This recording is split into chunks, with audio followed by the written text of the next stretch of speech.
legend no one will forget. Everyone thought King Koopa had left the Mushroom Kingdom, and then his doom ship attacked. King Koopa was back with the greatest danger ever known, his Koopa kids. Using their new superpowers, the Super Mario Brothers rescued Princess Toadstool and beat back the evil Koopa family.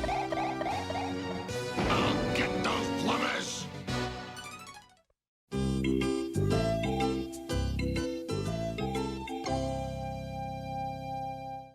After Nintendo would shock the world with the release of Super Mario Bros., and again, kind of, with the release of Super Mario Bros. 2 USA, gamers in the 80s, they were just itching some more. Got a Nintendo for me, man? Well, Nintendo, they would deliver, but very, very slowly. The build-up to Mario 3 was insane. I mean, an entire movie, just to advertise the reveal of your game in the form of the Wizard? Bro, you knew your game was gonna be good. Full-page issues on Nintendo Power. That one commercial where people from all around the globe were coming together chanting, Mario! Mario! All to zoom out and reveal that they were forming Mario's face the whole time? That's legendary! If you could tell me that in the 80s, Nintendo was the first thing on anyone's mind, you'd be absolutely correct. I can still remember the first time I beat Mario 3. It was one of those rare, magical moments, you know? The kind that you can only have as a child. Sitting in the living room, nothing but the glow of the TV lighting up the whole place. I had one life, one continue, no power-ups and storage. It was just me and the game. And you better believe, when I finally beat Bowser at the end, I practically exhausted from joy. I mean, I was super happy. I'm pretty sure I fell asleep right then and there, with nothing but the sounds of the credits music making my dreams even sweeter. My memories aside though, Super Mario Bros. 3, it was everywhere, okay? It set the bar for all Mario games to come. It set the bar for all games to come. But let me quit babbling about it and how just awesome and great it is. Let me get into the actual review. This is Super Mario Bros. 3 on the NES. Alright, I'm sure you're all eager to know what the story this time around is, especially given the context of this game just being a play, especially since, you know, that was confirmed not too long ago by Miyamoto. In that context, it could just be a really radical retelling of the first game, but no.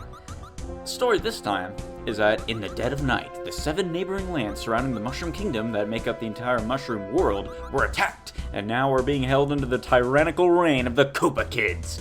These devil children are the spawn of none other than King Bowser Koopa, and his kids certainly took after their old man. Stealing the magic wands of each kingdom's ruler, they transformed them into a random creature and used their doom ships to wreak havoc on the land. So, Princess Peach sends Mario and Luigi once more to put a stop to their antics and save the day. On their quest, they venture through Grassland, Desertland, Waterland, Giantland, the Sky, Iceland, and the Pipe Maze. Right off the bat, I have to praise the look of this game. It is such a step up from the first game, it's insane. The coins move, the enemies are more expressive, the sprite work in general has seen a boost, and the music ain't half bad either. There's something about the added percussion in some of the tracks that just hits all the right notes for me. It truly shows off how much the NES sound chip could do. In terms of the sprite work, if I can complain about something, it's that Luigi's back to being a color swap of Mario, even though in the last game, he had his own sprites. That's something that I wish stuck around. That, and on some levels, the geometry and overall theming is kinda bland. While the sprites themselves are based heavily on the ones from the second game, they have their own little tweaks. Mario and company now feature little black dot eyes, and the Mario Bros themselves are rocking some black overalls, which I think is actually a pretty great look. Something else I have to compliment, and you're gonna be hearing that a lot, is not necessarily about the game itself, but the art surrounding it. I think the art style in this game is great, each one brimming with personality, color, and sheer expressiveness. It really provides the sense that you're looking at a comic book that never came to be. The sprites wouldn't matter if the area you played around in weren't interesting, and the worlds don't disappoint either. The level themes in this game would become the staple for games to come, but here they're a lot more original and weird. Sure, World 1 is Grassland, is home to mostly plain levels, but it also introduces new mechanics that later worlds would use. Auto-scrolling levels make their debut here, and while they don't do much at the start, they would later be used for their full crazy potential. I keep talking about world themes as if it's a big deal, but here, it is! This is the first game to incorporate a world map, which makes the world having individual themes all the more memorable. The levels within the worlds are very short, often lasting about a minute, or even 30 seconds if you just speed through everything. I think this lends itself to a kind of pick-up-and-play nature, where you can make rapid progress, put it down, then come back to it later. While the first world consists of only one screen, As the game ramps up, the worlds get bigger, longer, each have more levels than the last, with some being multiple screens long. On the world map are a variety of things to interact with. There's the new castle levels that serve as a midway challenge, with some worlds having more than one. There are gates that act as shortcuts once you beat the midway castle. They're helpful if you get a game over and have to start again. However, once you've gotten good enough at the game, they're immediately obsolete. Also on the map are toad houses, which let Mario stop in for a visit and choose a random item from a chest. Those familiar with the new Super Mario Bros. Series are used to having items readily available to use on the map, another thing that was started in this game. There's also Hammer Bros that serve as blockades, but they're all total pushovers and are pretty much just another free item. Problem is, they're mandatory. If you bump into them, get ready to have your time wasted. Instead of being pseudo mini-bosses like the very first game, here they come off as pace breakers due to how hard they've been nerfed. They might as well not even be there at all. Good for getting items, but very annoying on repeat playthroughs. There's also minigames to play, like the matching tile game that can net you a few extra lives depending on what combination you get, though they can also lead to some very strange creations. There's also the rarer minigames, like card flipping. Then there's ones that are so rare that during my playthrough for this review, I never actually encountered them. By collecting a certain amount of coins and keeping your score a specific number, you can either trigger the coin ship or the white mushroom house. The coin ship is an auto-scrolling airship filled to bursting with coins, and the white mushroom house can be one of two things. In odd-numbered worlds, it'll give Mario a P-Wing, and in even-numbered worlds, he'll get an anchor.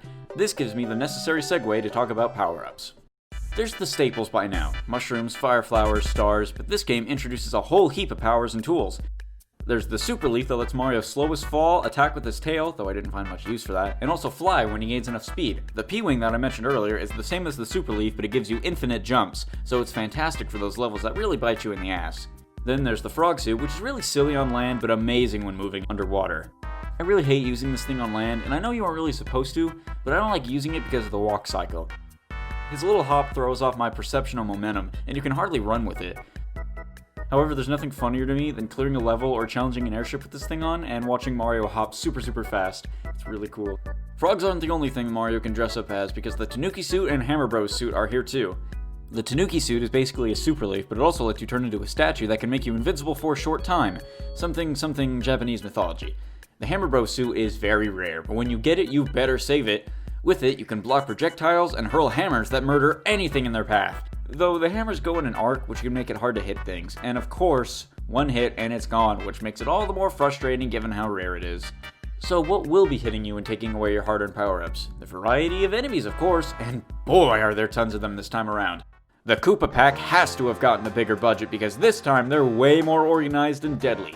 There's of course your standard red and green Koopas, your Goombas make a comeback too, but now they're a lot more expressive like I mentioned earlier.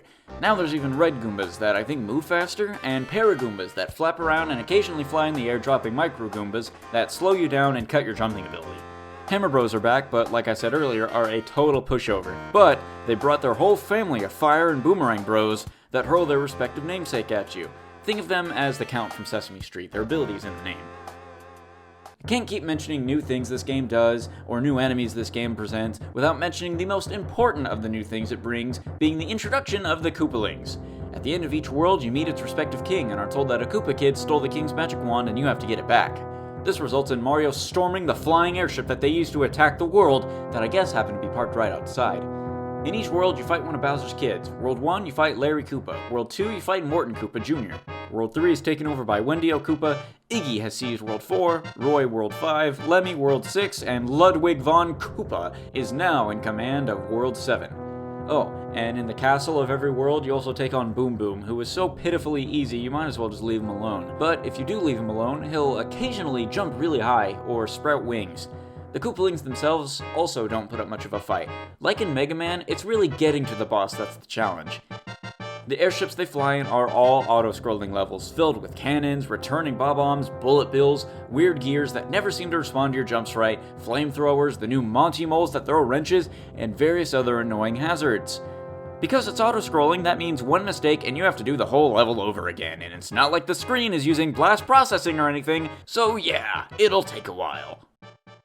The worlds they inhabit are all great, but my favorites are Worlds 3, 4, and 5. World 2 is fine, but it's just desert themed, though it is home to Chain Chomps, which also make their debut here.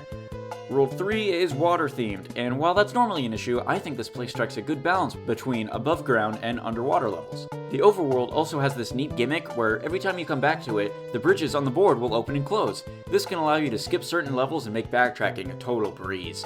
Inside the water, bloopers and Cheep Cheeps make their return. There's also jellyfish that are invincible and... Wait, is that?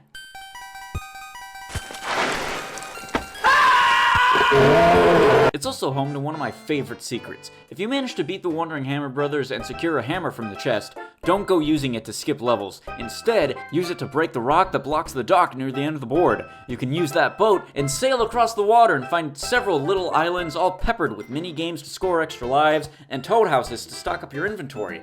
After beating a Koopaling, Princess Peach will send you a letter, often with an item attached. You can get the aforementioned P-Wing this way, but also the Music Box and Cloud. Music Boxes can put Hammer Bros on the map to sleep, which lets you slip right past them. And the Cloud can let you skip levels, so it's handy for those really tough ones, or if you just want to get a move on. Her letters often contain hints or tips to help you progress, and that one about the Warp Whistle Thief always used to confuse me. But the Warp Whistle itself is something that's really neat. If you use it, you'll be sent to World 9, the Warp Zone. Here you can skip ahead to future worlds, and if you have 2 warp whistles, you can skip right to World 8. Getting back to the worlds though, World 4 is an island right off the coast of World 3, and everything is giant themed. A small detail that I love is the feeling of the interconnected mushroom world. There are giant fish in World 3 because World 4 is right next to it. They just swam over, and it's such a great tease at what's to come, and most gamers will never notice something like that. World 5 is the one that I think often gets overlooked, but I find it has amazing atmosphere. I will never forget exploring the abandoned castle at the end of the board, walking over brick blocks designed to look like the top of a castle, and eventually climbing higher and higher until you find yourself in the sky. Here the levels are really annoying, filled with auto-scrollers, lakitus, flipper things, and more bottomless pits than you can shake a stick at. Though the ground portion is home to the Goomba Shoe, an extremely obscure power-up that appears in one level in the whole game that makes you immune to spikes. I didn't even get it on my playthrough for this review, but I guess that just shows you how obscure it really is. World 6 I don't care for, it's Iceland, the physics here don't do it for me. There's times when you know you push the jump button, but nothing happens. The pipe maze, that is World 7, is my least favorite. Sure, the map music is catchy, but that doesn't make up for levels that go on and on. Piranha plants up the ass, the map itself being annoying to travel through, nippers and munchers everywhere, and the overall feeling of just wanting to get it over with. After you beat World 7, you get a letter from Princess Peach like normal, but it turns out Bowser's the one who wrote it. Yeah, while you were off saving the entire Mushroom World, Bowser must have snuck around and kidnapped Peach while you were busy. I gotta say, the wording in this letter sure is weird. Who the hell writes that they're laughing? Regardless of that, Mario and Luigi make their way to Darkland, which is full of the most frustrating levels in the game. Right off the bat, you gotta deal with a tank and a boat, which are airship levels in all but name. I always save a P-Wing for the tank, and my strategy for the boat is to swim underneath, but if you do that, you gotta prepare for sore thumbs, because you mash the hell out of that button to avoid drowning. Then you go through a little mini area full of really short levels that you're either forced into or not, leading up to another airship that realizes, hey, we can use jets, and so every platform moves super fast, too many tiny platforms, and way too many Monty Moles for my liking. Once all that's over, you finally get to the actual world and real levels. The levels themselves, they suck ass and aren't fun to play through at all. I get it, it's the final world, it isn't supposed to be a walk in the park with the Care Bears, but there's a difference between a fun challenge and something that makes you wish it was over already. Not to mention how boring and visually bland they all are, most of them consisting of just a black background with reused desert tiles. Take the Midway Castle, for instance. Let me just say right off the bat, fuck this level. It's a goddamn maze that will make you want to tear your hair out, and a solution so agonizingly mind-numbing that you'll want to bash your head in with a sledge bro for how stupid it makes you feel. P-switches that don't give you enough time. Booze that might as well just be a flying middle finger. Those stupid waffles that give you barely enough time to run around. And again, the level is a looping maze. Here's my live reaction to figuring out the actual solution. What?